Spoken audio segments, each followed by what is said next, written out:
नमस्कार दोस्तों, स्वागत है पंसिल एजुकेशन एकेडमी के लर्निंग प्लेटफॉर्म में। हाल ही में राज्य सरकार के द्वारा जो चुनाव से पहले कुछ गारंटियों को प्रावधान दिया गया था कि अगर सरकार बनेगी तो इन गारंटियों को पूरा किया जाएगा। इसमें सबसे बड़ी जो गारंटी के रूप में उभर कर आ रही थी वो 1500 रुपए को ही माना गया था। सरकार ने बोला था चुनाव से पहले कि जितने भी महिलाएं हिमाचल में होगी उनको 1500 रुपए हर महीने दिया जाएगा। अब सरकार ने वर्तमान में नया कदम बढ़ाया है इसकी ओर कि सरकार ने क्या किया, जितने भी हिमाचल महिलाएं इनके लिए आवेदन आमंत्रित किए गए हैं कि प्रत्येक महिलाएं आवेदन करेगी। उसके बाद अगर वो वेरीफाई के लिए जाएगा, अगर वहाँ सही पाया गया तो हिमाचल प्रदेश में 18 साल से अधिक उम्र की सभी महिलाओं को 1500 रुपये हर महीने दिया जाएगा। जैसे बेरोजगार भत्ता दिया जा रहा है वैसे एक नई स्कीम है, इसका नाम स्कीम का नाम दिया गया है इंदिरा गांधी प्यारी बहन निधि सम्मान निधि योजना। इसके अंतर्गत हिमाचल प्रदेश में सभी महिलाओं को 1500 रुपये देने का प्रावधान किया गया है। अब इसमें क्या कंडीशन लगाई गई है, कौन कौन से इसमें फॉर्म रखे गए हैं और कौन कौन से इसमें जो अपने साथ में डॉक्यूमेंट लगाने हैं फॉर्म के साथ, उनको इसमें जानकारी दी जाएगी। हालांकि कल से इसकी जो प्रक्रिया आरंभ हो चुकी है, लेकिन हम देख रहे हैं कि वर्तमान में बहुत सारे इसमें आवेदन रिजेक्ट किए जा रहे हैं। मैक्सिमम लोग तहसीलदार के पास जाना है या तहसील कल्याणकारी अधिकारी के पास जाना है। कौन कौन से डॉक्यूमेंट लगेंगे, 10th का सर्टिफिकेट, जो माताएं बहनें हमारे से पहले जो स्कूल नहीं गई है वो किस आधार पर अपना डेट और सर्टिफिकेट लगाएंगी, इस तमाम तरह की जानकारी इसमें दे दी जाएगी। वर्तमान में जब ये योजना लागू की गई थी तो हिमाचल प्रदेश के जिला लाहौल स्पीति में इस योजना को सबसे पहले आरंभ किया गया। लाहौल स्पीति में आरंभ किया गया, उसमें एक महिला थी सोनम छेरिंग। जो आप देख रहे हो ये जो महिला है सोनम छेरिंग, इनको हिमाचल प्रदेश में सर्वप्रथम 1500 रुपये का जो सरकार ने जो योजना चलाई है सबसे पहले इनको मिला है। उसके बाद सरकार ने पूरे हिमाचल प्रदेश में इसको जारी कर दिया गया है। सबसे पहले लाहौल स्पीति में शुरू की गई थी, हालांकि लाहौल स्पीति में योजना आरंभ हो चुकी है। अब पूरे हिमाचल प्रदेश में इस योजना को आरंभ किया जा रहा है। न्यूज़पेपर के माध्यम से बताया गया। अब महिलाएं आज से यानी कि कल की न्यूज़ है, इसमें बोला गया है कि महिलाएं आवेदन कर सकती है। जब आवेदन कर सकती है इसके बाद इसको पूरे हिमाचल की महिलाओं ने इसमें आवेदन करना प्रक्रिया आरंभ कर दी। इसमें क्या क्या समस्या आ रही थी इसको हम ध्यान से देखेंगे। और इसको जो फॉर्म है इतना हार्ड भी नहीं है भरना, बहुत ईजी है। लेकिन इसमें जो डॉक्यूमेंट लगाए गए वो ध्यान से देखने कौन कौन से इसमें डॉक्यूमेंट लगाए गए ताकि आपको फॉर्म जो रिजेक्ट ना हो। सबसे पहले इसमें जो फॉर्म है इसमें 3 तरह के फॉर्म मिलेंगे आपको। जो फॉर्म 1 है पत्र 1, इसमें ऊपर लिखा होगा योजना का नाम इंदिरा गांधी प्यारी बहन सम्मान निधि योजना। सबसे पहले यहाँ पर सामने दिख रहा होगा कॉलम दिया गया होगा, यहाँ पर क्या आवेदक का क्या लगेगा, फोटो लगेगा। आवेदक का मतलब ये सिर्फ महिलाओं से संबंधित है।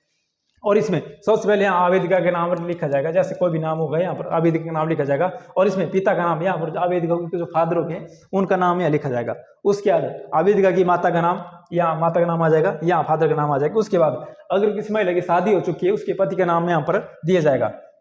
अगर जिस महिला की शादी नहीं होगी, मतलब शादी से पहले अगर फॉर्म भरना होगा तो उसके लिए यहाँ पर पति का नाम देने की आवश्यकता नहीं है। उसके बाद यहाँ पर लिखना होगा जो एक्सट्रक्शन, मतलब अगर किसी महिला की शादी हो चुकी है वो यहाँ पर क्या कर सकती है, पति के ऊपर नाम के ऊपर टिक लगानी और यहाँ पर नाम लिख देना है। अगर लड़की है तो वो क्या करेगी, यहाँ पर पिता के नाम टिक लगानी है और यहाँ पर पिता का नाम लिख देना है।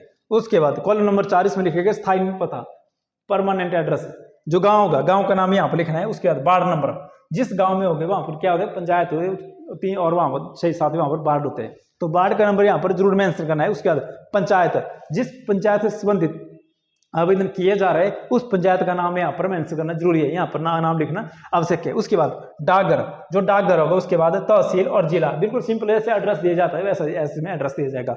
उसके बाद यहाँ पर पिन कोड बहुत कंपल्सरी है, पिन कोड इसमें देना ही पड़ेगा क्योंकि पिन कोड के द्वारा यहाँ की पंचायत के बारे में जो वेरीफाई होता है वो पिन कोड के द्वारा ही किया जाता है। उसके बाद यहाँ पर दूरभाष नंबर, टेलीफोन नंबर, यहाँ पर टेलीफोन नंबर बताना कंपल्सरी बताया गया है। उसके बाद यहाँ पर जन्मतिथि इसमें अंकों में बतानी है, जैसे किसकी डेट ऑफ बर्थ होगी, जैसे 11/10/2005 तय हो जाएगी अंकों में। मैक्सिमम यहाँ पर क्या कर रहे हैं, पहले यहाँ पर शब्द लिख रहे हैं बाद में अंक लिख रहे हैं। पहले यहाँ पर अंकों में लिखा जाएगा, उसके बाद जैसे यहाँ लिखना 11 ऐसा करके यहाँ पर, इसके बाद अंकों में लिखने इसकी डेट ऑफ बर्थ। उसके बाद जो अगला है कॉलम नंबर 7, उसके बाद श्रेणी, किस जाति से संबंधित है, SC ST OBC जनरल, सभी तरह की कैटेगरी के जितने आवेदिका महिला होंगी सभी के वर्ग से संबंधित हो जाएगी। इसमें कोई भी किसी वर्ग की महिला इस फॉर्म को भर सकती है। उसके बाद यहाँ पर कैटेगरी जरूर लिखनी है, चाहे जनरल होगी, ओपन होगी, कुछ भी होगा, अनुसूचित जनजाति, पिछड़ा वर्ग या अन्य जैसे ओपन में आ जाएगा, अन्य जैसे सामान्य में आ जाएंगे।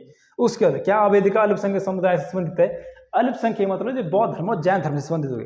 अब मैक्सिमम इसमें SC ST OBC इसमें अल्पसंख्यक नहीं आएंगे, अल्पसंख्यक वही आएंगे जिसमें बौद्ध और जैन धर्म से संबंधित महिलाएं होगी, वही यहाँ पर करेगी। मैक्सिमम यहाँ पर नहीं आएगा जो बौद्ध और जैन धर्म से संबंधित होगी, जैसे लाहौल स्पीति में या किन्नौर में मैक्सिमम वो यहाँ पर हाँ करेंगे। उसके बाद क्या BPL फैमिली से है, अगर कोई परिवार BPL फैमिली में होगा उसका अगर सर्टिफिकेट बना होगा तो यहाँ पर क्या करना है, हाँ या ना इसमें जवाब देना है। उसके बाद अगर यहाँ BPL फैमिली में हो तो यहाँ जिस साल में आप BPL में जोड़े गए हैं उस साल को यहाँ पर जरूर लिखना है। अगला आ जाएगा इसमें कॉलम नंबर 11, आवेदन का आधार कार्ड और आधार कार्ड नंबर, जैसे कुछ भी दिया होगा आधार कार्ड नंबर यहाँ पर क्या करना है, मेंशन आधार कार्ड नंबर हो जाएगा। उसके बाद यहाँ दिया होगा राशन कार्ड नंबर, प्रत्येक आवेदिका जो महिलाएं होगी राशन कार्ड दिया जाएगा, उस राशन कार्ड का नंबर दिया होगा ऊपर 3-4 डिजिट पर नंबर होता है, उस नंबर को यहाँ पर फिलअप कर देना है। उसके बाद सबसे इंपॉर्टेंट ये है 13 नंबर, सबसे इंपॉर्टेंट यही है, इसमें लिखा गया है कि किस चीज़ में प्रावधान दिया गया है, कौन इसमें आवेदन कर सकता है या कौन नहीं। हालांकि सभी कर सकते हैं, लेकिन अगर इस कॉलम में अगर किसका आ जाएगा, नाम आ जाएगा, जैसे इसमें केंद्र और राज्य सरकार के कर्मचारी, अगर किसी घर में केंद्र या राज्य सरकार के आदमी हो गए जिनको कोई पेंशन दी जा रही है, जैसे रिटायर अध्यापक हो जाएंगे या कोई भी जेई हो जाएंगे, बिजली बोर्ड संबंधित कर्मचारी हो जाएंगे, अगर वो रिटायर हो गए हो, उनको अगर राज्य सरकार के द्वारा कोई सहायता दी जा रही है, पेंशन दी जा रही है, तो वो फैमिली इसमें आवेदन ना करे क्योंकि रिजेक्ट हो जाएगा फॉर्म इसका। अगला बताया गया इसमें आउटसोर्सेज और अनुबंध, जो कॉन्ट्रैक्ट में महिलाएं होगी, जॉब लगी जो कॉन्ट्रैक्ट में होगी, और या आउटसोर्स में दैनिक वेतन होगी, अंशकालीन जैसे MTS मल्टीटास्किंग स्टाफ, किस घर में मल्टीटास्किंग से कोई आदमी अगर काम कर रहा होगा, जो उसकी महिला होगी, पत्नी होगी, वो उसका फॉर्म यहाँ पर रिजेक्ट किया जाएगा।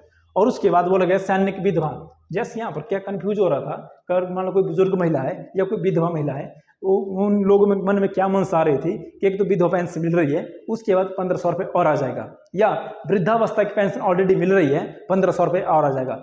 ये सारा चीज़ें क्या है, इससे आपका आवेदन रद्द किया जाएगा। सिर्फ उन्हीं को ही इसमें जो 1500 रुपये सरकार द्वारा दिए जाएंगे जिनको किसी तरह की सरकारी सहायता नहीं दी जा रही।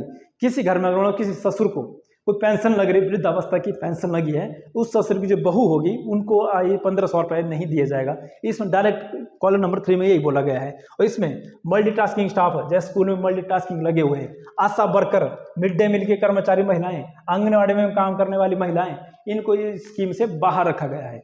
और उसके बाद इसमें बोला गया है जो भी आदमी जो टैक्स देता है, सरकार को टैक्स करता है, किसका मान लो पति सरकारी जॉब करता है और सरकार को टैक्स देता है, आयकर देता है, तो उस परिवार की किसी महिला को ये स्कीम से बाहर रखा जाएगा, ना कि इसमें शामिल किया जाएगा।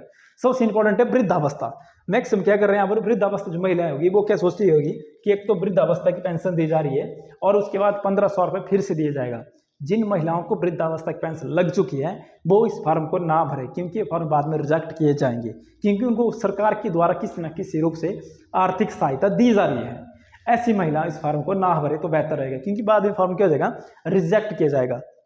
उसके बाद जो अगला है इसमें सत्यापन रिपोर्ट।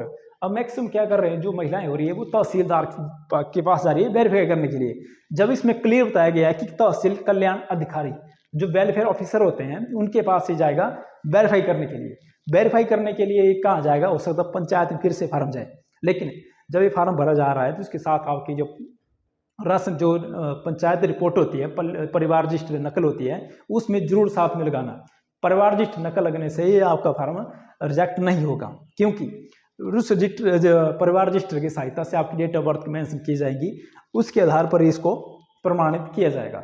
अब इसमें फिर से बोलेगा कि मैं प्रमाणित कर दूँ, आपका नाम आएगा, पुत्री पत्नी या पिता का नाम, गांव का नाम, एड्रेस वही आएगा। उसके बाद तहसील कल्याण अधिकारी के यहाँ पर हस्ताक्षर किए जाएंगे। अब देखो वेरीफाई कौन करेगा इसको, सत्यापन रिपोर्ट मतलब वेरीफाई करके तहसील कल्याण अधिकारी। अब मैक्सिमम लोग तहसीलदार के पास ना जाएं, क्योंकि इस पहले बोला गया है तहसील कल्याण अधिकारी के पास ही वेरीफाई होगा, ना कि तहसीलदार के पास। उसके बाद इसमें बोला गया कौन कौन से इसमें डॉक्यूमेंट लगेंगे।